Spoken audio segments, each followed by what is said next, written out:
First up in Bachelor Nation news, season 25 Bachelor, Matt James and his ring winner, Rachael Kirkconnell, are no more.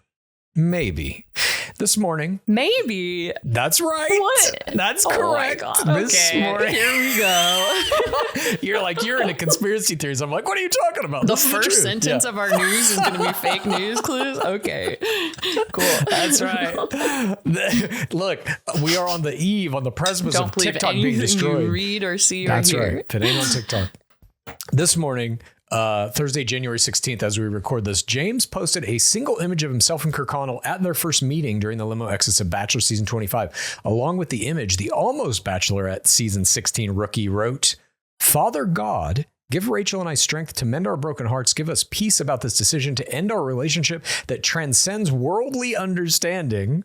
Shower our friends and family with kindness and love to comfort us and remind us that our joy comes from you, Lord." Broken heart emoji. I'm dead. Are you dead at the give us peace about this decision to end our relationship that transcends worldly understanding? I have to say, I understand it. Is that like an OBE? I don't know what it is. He's saying basically the decision to break up, no one can possibly understand it on planet Earth. I understand it perfectly. It's a Bachelor relationship. Statistically, they all end. Dang. Clues. Tell us how you really feel. I am shocked by this. We are pretty used to a very standard breakup message at this point from our beautiful members of our nation. We've decided to go our separate ways. Please give us our privacy. I wish them the best, kind of thing. It tends to be a standard thing. And it tends to be both people putting out the message at the same time, or like both people capitalizing on the parasocial power of a breakup. And we're seeing nothing from Kirkconnell yet. So strange. All of the religious invocations here, bringing us back to Matt James's inauguration speech on his season when he led everyone in a Christian prayer. James tagged Kirkconnell in the post, turned off the comments. His latest post on his Instagram stories featured several different pizzas, and his location was tagged London. As of this recording, Kirkconnell has yet to issue a post of her own corroborating the breakup, leading some within the nation to speculate that this might be an elaborate ruse by James, known for sometimes trolling his audience. Kirkconnell's last post was from early December, a video birthday tribute to James captioned, quote, "Happiest of birthdays to my best friend, my teammate, my sous chef, the man that has my whole heart." Kirkconnell captioned the post, "You feel it and my tummy with so much love and laughter. And I'm so thankful I get to dance through this life with you. Thank you. Thank you for your never ending love and support and smooches and snuggles. To many more adventures. Happy birthday, my pumpkin." Hollow heart emoji. At this point. Do you think the hollow heart emoji was a clue? Maybe. No, I don't. At this point, we can only take James's post at face value and wish both of these bubble season superstars all the best. I just don't think there's something very weird about this. The fact that she... it's very weird. But to me, it reads in a weird way like... this is full speculation, but it seems like maybe this was done to him, the breakup, and he's reacting. Do you think it was infidelity? In a way. She still hasn't posted anything about it. I'm not going to speculate on that. But God, she's at 1 million right now. The fact that she hasn't put anything is wild. And it's been all day. This has been up. Usually if it's like an April Fool's joke or something, people will be like, that was April Fool's by now. Mm-hmm. There's an Us Weekly article out. I don't think they would let that. I mean, maybe they want the Us Weekly if it is a big thing, but her not posting about him since December, those things tend to be real indicators. The frequency at which they're posting their partner. If they're a social media couple. Which they are. We'll keep an eye on the story. We'll bring you more updates as they unfold. Certainly, I think they will. Whether this is a fake story. I wish them the best. I do too. With both their of them. Real breakup. They went through some horrible traumas in service of our beloved game. Kirkconnell almost died, if you remember the skydiving accident that left her literally almost dead. That's on the deathbed reel. For sure. Just thinking about clues, typing Beautiful Mind style in the skydiving forums, trying to get answers. You have no idea how deep I dug, but I got the answers. I have an idea. I have an idea. I have a guess. Sure. How many hours? Up next in Bachelor Nation news, we go to the world of the traitors. Whoa. Is that a good coming? I don't think so. The traitors, welcome. I don't know what that is. I have no idea. Traitors, welcome to my castle. It's like Count Chocula. This news does contain a spoiler about last week's game. So if you haven't watched, and I would say that's a big life mistake you're making, skip ahead a few minutes. The news we have to deliver is sad news. 4, 5, 4, 3, 2, 1. All of the Wells Adams fans out there. Wells was the very first player eliminated at the first roundtable, as predicted by Bachelor Clues. Congratulations on that one. With the outstanding performances by Season 22 Bachelor Ari Lyondike Jr. in Traitor Season 1 and Season 24 Bachelor Popeye Peter Weber in Traitor Season 2, Wells Adams and Gabby Wendy had some big shoes to fill as this season's representatives from our beloved game. And right out of the gate, Wells Adams proved he was not capable of even holding those shoes, let alone wearing them. Dang. Having almost no actionable information that early in the game, the first roundtable eliminations are very usually based on gut feelings about a player's personality. It was that gut feeling that led the majority of Traitors Season 3 players to make the easy decision to remove Wells Adams from their presence forever. Oh my God. Clues is really stoking this rivalry. I like it. I think this is a good parasocial move for you. Thank you.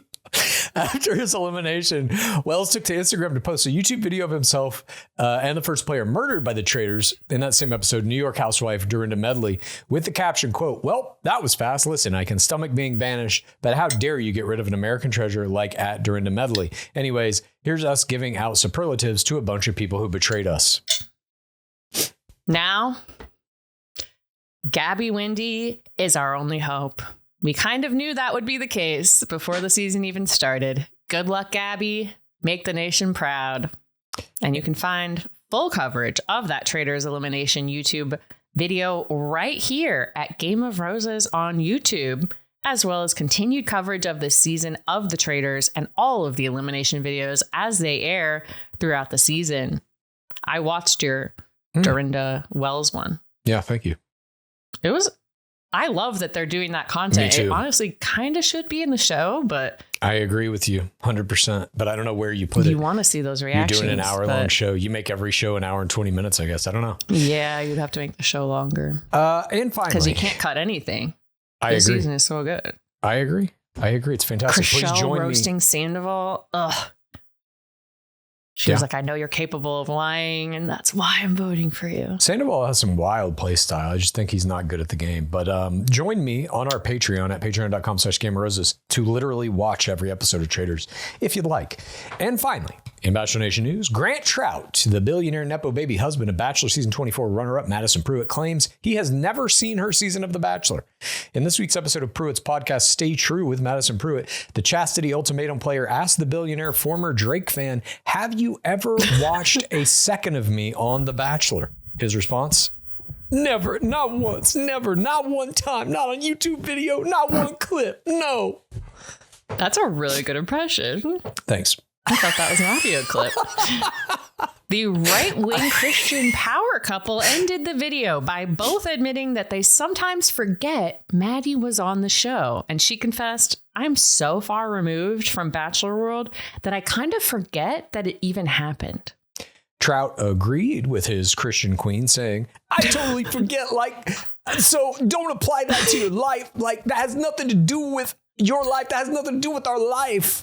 At the center of Madison Pruitt's rapidly growing Christian influencer empire is her 1.8 million Instagram followers, most of which she gained as a direct result of her time on The Bachelor. I want to say 1.7 million of those. Yeah, well, probably. Yeah, I think she was at 1.2 when she came off Bachelor, if I remember 1.2? right. Okay. Yeah. So she's put on 600K, Christian influencer style. All that said, I don't think she gets any of that. I don't think she gets Grant Trout without having been on The Bachelor. How do you think he found this woman? Exactly. How she did was they on meet? The Bachelor. Liz? You know them. What's that? How did they meet? You know them. So. Oh, God, I don't even remember how they met. Was it through a friend? Something like that. Through a friend. Whatever. For him to say I never saw her on The Bachelor, you never saw a clip of her on The Bachelor? That was what her whole social media was when they met. What do you mean? She didn't even have that podcast. There was no other content. And to say, except for her travels, helping all those little kids all over the world.